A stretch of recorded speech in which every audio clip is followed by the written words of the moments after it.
તમારા ઘરે LPG gas cylinder આવે છે તો આ સમાચાર તમારા માટે ખૂબ જ મહત્વના છે।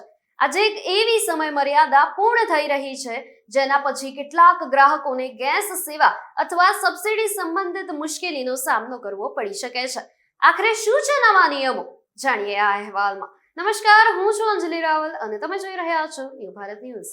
એલપીજી ગ્રાહકો માટે સરકારે કેટલાક મહત્વના નિયમો અમલમાં મૂક્યા છે। જેમણે હજુ સુધી ઈ-કેવાયસી પૂર્ણ કર્યું નથી તેમણે સમયસર આ પ્રક્રિયા પૂર્ણ કરવી જરૂરી છે, કારણ કે સબસિડી મેળવવામાં મુશ્કેલી આવી શકે છે।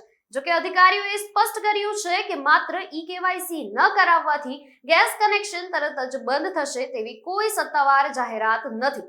તો બીજી તરફ જે વિસ્તારોમાં પીએનજી એટલે કે પાઇપ દ્વારા ગેસની સુવિધા ઉપલબ્ધ છે ત્યાં ગ્રાહકોને પીએનજી અપનાવવા અને એલપીજી કનેક્શન સરેન્ડર કરવાની પ્રક્રિયા પણ આગળ ધપાવવામાં આવી રહી છે।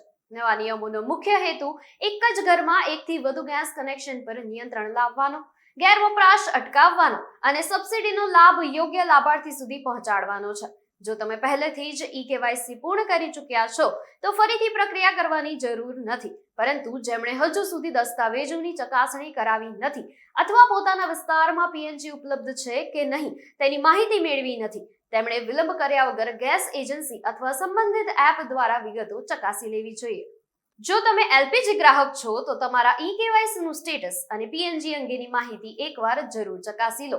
સમયસર જરૂરી પ્રક્રિયા પૂર્ણ કરવાથી ભવિષ્યમાં ગેસ સેવા અને સબસિડી સંબંધિત કોઈ પણ મુશ્કેલીથી બચી શકશો। આવા જ સમાચાર માટે જોડાયેલા રહો ન્યૂ ભારત ન્યૂઝ સાથે। નમસ્કાર।